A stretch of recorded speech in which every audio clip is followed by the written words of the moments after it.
We're back with another YouTube video. 2 in 1 week. It is a new personal record. Today we'll be talking about a hidden museum that's located in Walt Disney World, at least 4 museums in the Jacksonville area, and 3 museums in the Charleston area. So get ready for this crash course in Jacksonville and Charleston museums. So of course, as mentioned in my update video, I was traveling for a little bit and I did go to Florida and South Carolina. So during these travels, I of course was going to any museum that I possibly could. So we're going to talk about the museums that I went to while I was in Florida. So first, I went to the Cummer Museum of Art and Gardens, which is located in Jacksonville, Florida. This museum is mostly art and historical museum. There's 2 gardens located in the back of the museum, the English and the Italian gardens, and they overlook the St. Johns River. I really like this museum as I've visited at least 5 times, probably more, and they have a lot of different art to offer. They have contemporary art, they have modern art, they have ancient art. Really, any type of art you can think of, it is in this museum. They also have a cafe there, which you can get a little snack or lunch while you're looking around the museum. Obviously, you can't bring the food or drinks into the museum exhibition spaces, but you can sit down and have a nice snack. They also provided guided tours of some of the areas of the museum. One of my favorite parts about this museum is the kid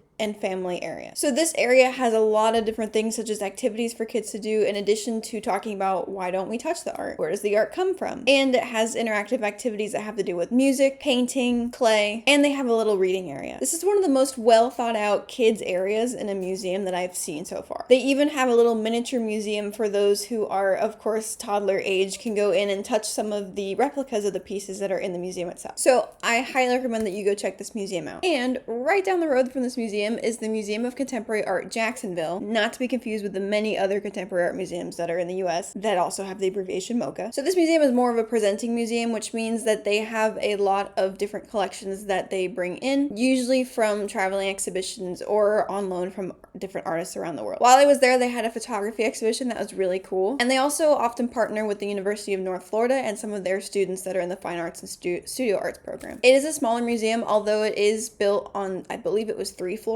but they do have an elevator, which makes this museum very accessible. In addition to other accessibility features, they do offer a large print binder of the labels within the museum, and they have multiple benches and different seating areas. On the ground floor of the museum, they do have a cafe where you can get coffee and snacks. Again, do not bring the food or drink into the exhibition spaces. This is also located in Jacksonville, Florida, and it's about a 5-minute drive away from the Cummer Museum of Art and Gardens. Parking is a little bit iffy. There is a parking garage down the block, and there is street parking. And of course, right next to the Museum of Contemporary Art is the Jacksonville Public Library. This library also had art inside of it, kind of a little smaller gallery, which is really cool to see, and it also, of course, has a bunch of books that you can check out about art. So if you want to go to any of these museums and see an artist you really like, or a medium that you really like, you can just walk on down the library and check out a book about it. So moving away from Jacksonville, I also went to the St. Augustine Pirate and Treasure Museum. This is located in St. Augustine, Florida. Right across from the St. Augustine Pirate and Treasure Museum is the St. Augustine Fort. The fort offers guided tours, but I didn't get a chance to visit, and instead I went to the Pirate Museum. This is a really cool museum, and it's not like any other museum that I've been to. It almost seems like a living history museum. It features mannequins dressed in traditional pirate wear. It features a mock kind of historic town with a tavern and a pharmacy. It also features interactive exhibits such as a cannon that you can shoot. Well, you can shoot. It also has one of 3, this is very heavily debated, disclaimer, of the last remaining Jolly Roger flags, which was really cool to see. The other ones are located in the UK and Finland. It also has what is thought to be Blackbeard's blunderbuss, in addition to some of the journals of Captain Kidd. In addition to this, one of the most interesting and awesome artifacts that was in this museum, I have done a little research on this just to clarify if this is actually legitimate or not, and through my research it does appear that it is one of the only recorded pirate treasure chests in existence. It's about 400 years old, and you can touch it. So that's super awesome and super cool, especially if you love pirates. Speaking of pirates, and a segue into our final museum in Florida, the St. Augustine Pirate and Treasure Museum also features a whole room dedicated to props from movies and TV shows that deal with pirates or sailing. So in this room, it did have the sword that was used as a prop for Jack Sparrow, in addition to the Aztec gold piece that was used in the Pirates of the Caribbean movie. Of course, this is Pirates of the Caribbean, Curse of the Black Pearl. In addition to this, they did have other props from different movies such as Goonies and Hook. So this is definitely a must-see whenever you're visiting St. Augustine. And finally, the last museum in Florida, which I'm sure that you all are dying to know about is the secret museum that's located in Walt Disney World. Now, it's not really much of a secret, but it is an area that not a lot of people would think to go into. This, of course, is a replica stave church that is in the Norway Pavilion of Epcot. So, of course, as many of you probably know, there are multiple different parks within Walt Disney World. This includes Magic Kingdom, Animal Kingdom, Epcot, and Hollywood Studios. Epcot is known for having its World Showcase, which features many different countries such as Italy, Germany, Morocco, Mexico, and of course Norway. Inside of the Norway Pavilion there is of course the Frozen ride, and you can meet Anna and Elsa. But right next to where you meet Anna and Elsa is what looks to be a stave church replica. If you walk inside of this stave church, as many people go in here as it is super hot in Florida during the summer and it is air conditioned, once you're inside you are welcomed by a very tiny room that has information regarding Norse mythology and Viking history. This is such a surprise as this is the last place you'd expect to find a museum, but this just goes to show that there are museums everywhere. It's a really well curated museum and they offer a lot of information, a lot of labels, and a lot of cool art. So if you're ever in Epcot and you want to escape the heat, then this is definitely a place to check out. Or if you're just tired of riding all the rides at Disney, you could just hop on over to Epcot and go inside this museum. Moving away from Florida, we're going to go up north to South Carolina. While I was here, I visited 3 museums in addition to an art festival that was happening at this time. This, of course, was the Piccolo Spoleto Festival. This festival features local artists from around Charleston, and it ranges from different mediums such as oil, abstracts, mixed media, pastel, pen and ink. So there's really a lot of art to see. Of course, it is very hot in Charleston during the summer, so I do recommend drinking lots of water while you're walking around, and maybe stopping by the market to get a fresh squeezed lemonade. But while I was there, I did visit the Halsey Institute of Contemporary Art, which from the title is a contemporary art museum. This museum is a presenting museum, as mentioned before, which means it brings in other artists that are often traveling or from different places around the world to bring into their museum. It's a very small museum, and it's of course attached to the College of Charleston, which is of course the main university in Charleston, South Carolina. So there are 4 rooms in total in this museum. It's a very open floor plan museum, and while I was there, it featured mixed media art in addition to some paintings,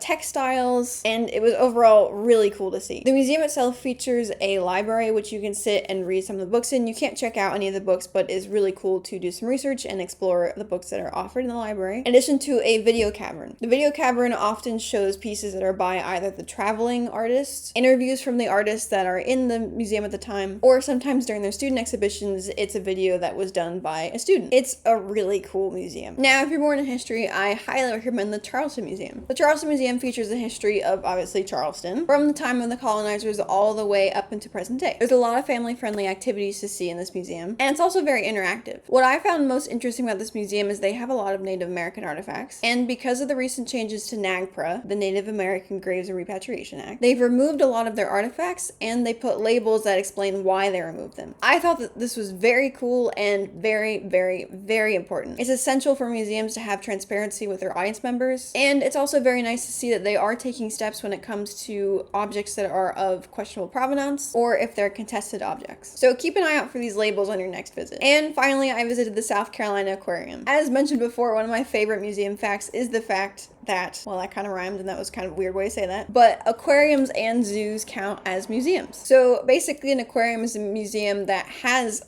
objects, which are of course the animals or specimens that are within their museum. So this aquarium is really cool, and I have been there a bunch of times. They have a sea turtle hospital that's inside the museum, so a lot of your ticket proceeds, in addition to proceeds at the gift shop, go right back into the sea turtle hospital. They have a touch tank for stingrays, and they recently renovated an area that's called Boneyard Beach, which has to deal with Boneyard Beach that is of course in South Carolina. They also have some birds, fish, alligators, reptiles, they have tortoises, they have snakes, frogs, they have a lot of animals. But it is a really cool aquarium, and it's only 2 floors, and it's very accessible. They have escalators and elevators. So in addition to this, they also have a little snack bar, which you can get tiny little snacks while you're walking around the aquarium. They also give talks about some of the animals that they have within their collection, and they have divers that come in that you can ask questions to while they're inside the tank. Overall, it's a very family-friendly experience, and I highly recommend it. There is a parking garage, and it is a little bit out of the way from the main central city of Charleston,